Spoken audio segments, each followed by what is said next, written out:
My name is Preston Crow, and I am one of the people on the board of an organization called Global Concern Incorporated, based out of Mississippi in the U.S. I'm the current president of the board, and so in that role I get to do a lot of dreaming and vision casting, and also looking into how we can just engage people in the northern Kenyan area around Marsabit County. So we've been coming to this area for many years now. It's always a joy for me to be able to come back and serve, and this year we came back because we wanted to work on a few of the projects that we've been kind of looking into related to healthcare. Some of the water projects that we have formerly done needed a little bit of attention, and so we did some of that. And then always we try to work with the kids in the schools there, and so we spent time in each of those areas. But I'm always motivated to come back to this area because the people of that area really have become our friends. We don't come back just so that we can serve and then leave, but we have become friends with these different people, and so we have engaged the community over a long enough period that when we see people out walking around, walking along the paths or coming up to a project, we recognize them and they recognize us, and so it helps us to form a partnership when they can trust us by knowing that we come back year after year, and then as we build that trust, it allows us to work together as a team with them rather than just coming in to do a project and then leaving out of town. Around certain projects, and on this particular trip, one of the things that we wanted to do was to gain better understanding of the healthcare needs in the area where we work. Primarily that is the town of Kargi and Kurkum and then Bagassi on this particular trip, and so we had a team of nurses and future doctors on this trip that put together a health survey and went from kind of person to person in some of the villages, and in some cases they did it as a group at schools where they were asking questions to get down to some of the root illnesses and more common illnesses in this area, so that hopefully we can bring back a larger medical team on a future trip to be able to actually administer more medication, do more examinations and things like that to provide much needed health care in that area. We also did some work with our water projects that we have started in the past. Recently we've put in 2 wells and then also completed a major piping project to get the water from one of those wells over the distance of 5 kilometers to the town that it serves. But on this particular trip, one of our focuses was to get the water from a new well to the school in that area. So the Kurkum school has no water up to this point at the school itself, but the well that we put in a couple of years ago was piped over to the school where the students and the teachers will have access to it right there within the school grounds.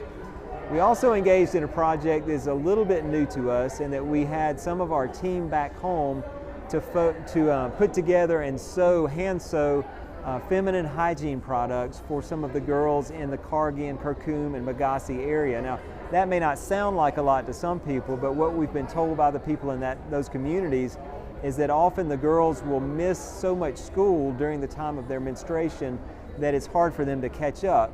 And in that area, it's hard to have enough disposable products for them to use, and so we thought, well, what's a way that we can maybe step into that? And so we had some ladies back home that put together and sewed all of these different products to give out to them, and we'll be watching that over time to see what impact that makes on them, and hopefully we'll see that the girls are able to stay in school a lot more, miss a lot more of school, and be there to learn all of the things that they need to do. We also, on this particular trip, were able to do a feeding project. One was just aid for some areas that have been hit hard by famine and drought, where we were able just to give out food to help get them a little farther along. But the other was we kicked off the beginning of a program where kids can come to churches and get porridge on Sunday mornings, and so it's a great way for these young people to get a good, hearty, healthy, nutritious meal at least once a week in an area that's been so devastated by drought. And so we did that at a brand new location in Bagassi, at a brand new church in Bagassi, and that's going to be something that's going to be going on moving forward. In addition to that, we were all over different schools, doing some teaching, doing games, just loving them with the love of Christ everywhere that we went. And it was a joy to see our teams break up into different groups and each person have their own unique interest and their unique gifts, and to be able to serve together in those ways. So this year's trip was a great trip. It was not without incidents. You know, you're always trying to figure out new things and you run into problems that you have to overcome. That's going to be the case every year, no matter where we go. But we were able to see some really incredible things happen, both through some of the projects that we did, some of the piping projects, and some of the very practical, hands-on, educational things and the sort, but also really just through getting to know the community more and getting to love them even more through this. We always, when we go with a love of Christ, whether it is through something very overt and explicit, like the team that was able to do the Jesus film while we were there and hand out tracts and things like that, or whether it's us doing projects like the water projects where they see through our care about the community and their health and things like that, that we really do love them enough to engage in these projects on their behalf. And so we saw the completion of many of those things. We also saw the beginning of a couple of things that we weren't able to stay for the end of it, but some pit latrines that were dug while we were there and some things like that. And so just a great trip, an incredible time with the people there. Always so good to see old friends that now we've served for years and who have served us for years. And that's one of the things I love about coming out here, is it's not just about us coming and serving the community, but it truly is also the community serving us, and we learn so much from them while we're there, and we can feel the love that they have. Over the next couple of years, we'll be following up on several of the projects that we've already begun.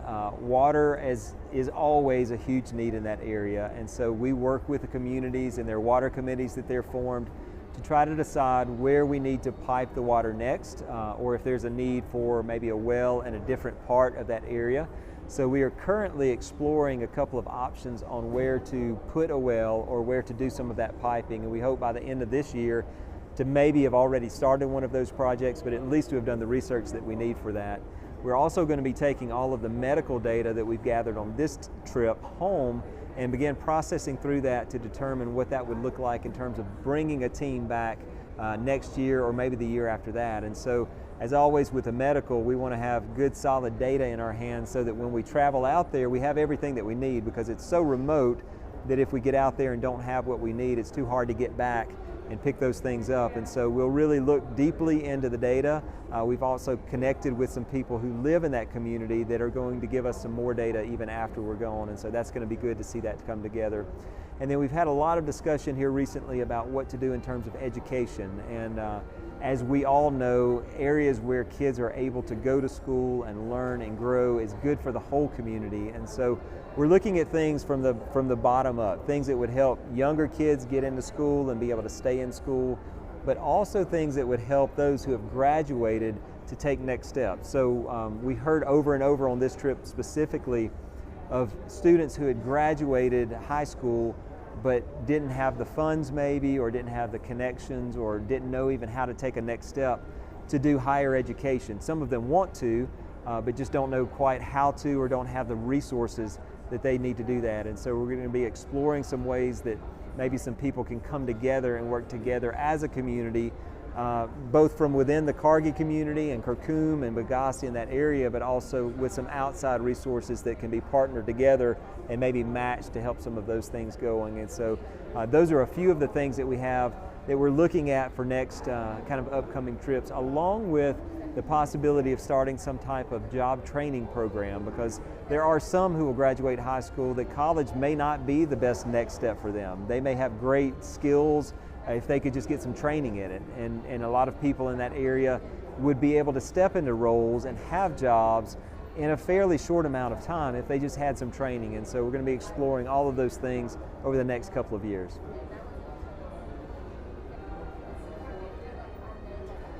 So as an organization, GCI, or Global Concern Incorporated, is based on the idea that we want to help communities develop whatever that might look like for that particular community. And so rather than come in with an agenda and say, this is what we think that the community needs or what needs to happen, we always try to partner with them and listen to them and get to know them and hear what their strengths are and hear where their struggles are, and then see how we can come alongside of that.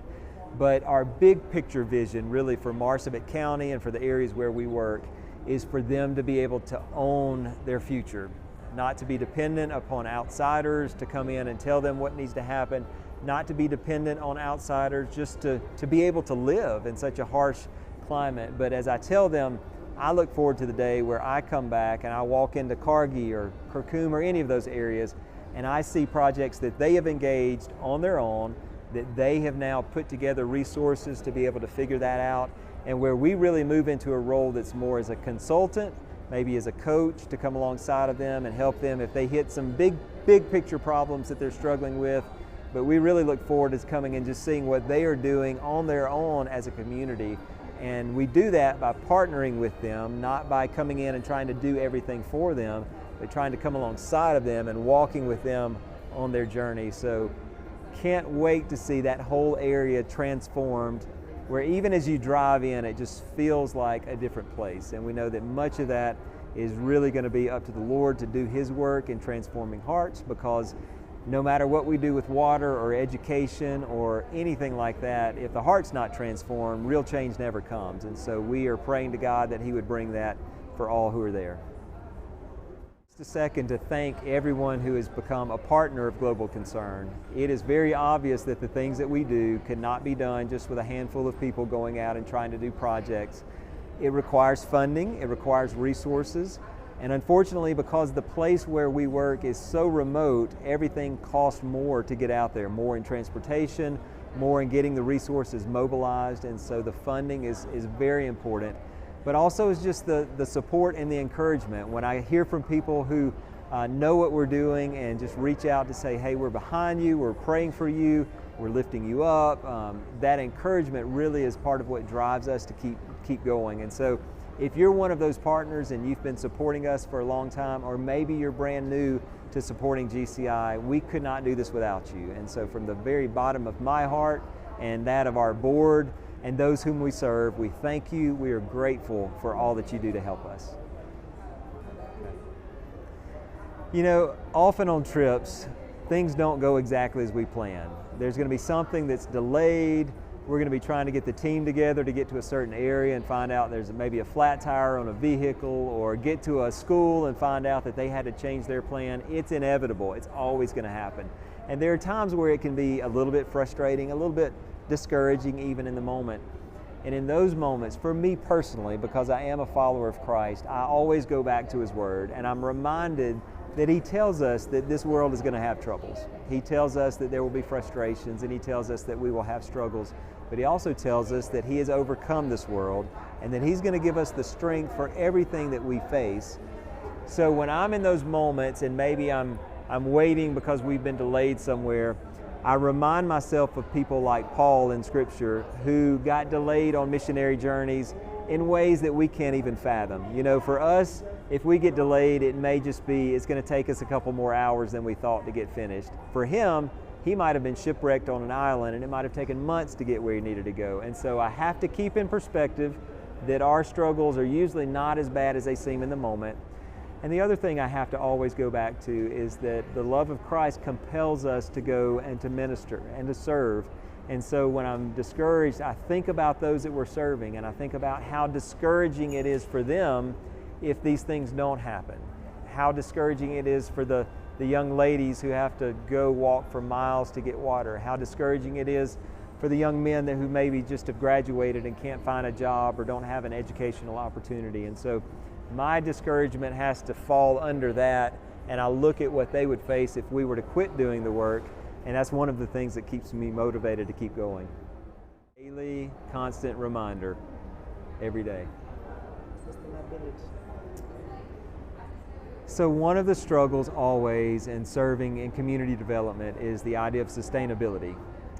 Over the years, there have been many people with great hearts and great intentions who have done some really great projects, but often in a way that creates more dependence upon the organization or upon the government or other entities than empowering the very group that they're coming to serve. And so one of the things that we are always looking at is how, after we leave, can this particular group or community or town sustain the work that has begun. And so a quick illustration of what that might look like would be with our water projects. Though we are not perfect and we're still learning as we go, one of the things that we did on the very front end was to meet with the community, in this case with the the tribal leaders, with the elders, with some of the government leaders, to discuss with them what they sensed as their need for water was, what their ideas in terms of the use of the water and how they would manage the water.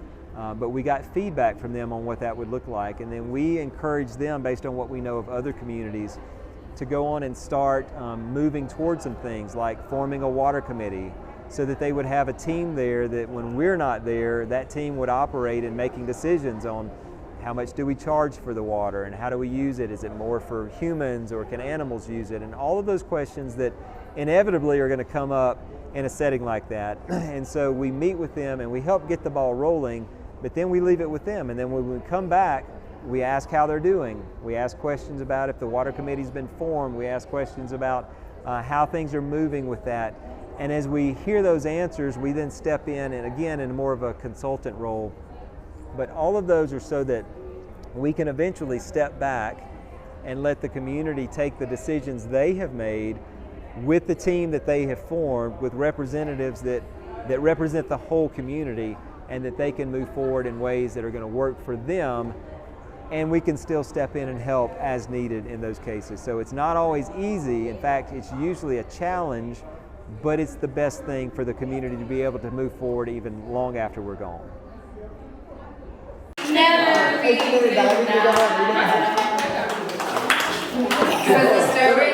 deep, deep wells, stirring up deep, deep waters, we're gonna dance in the river. Being in Kenya, it is so amazing. The experiences are truly beautiful, and if you love to share the gospel and the Word of God, this is for you. So please come and visit Kenya on your next trip. Thank you. Napenda Kenya.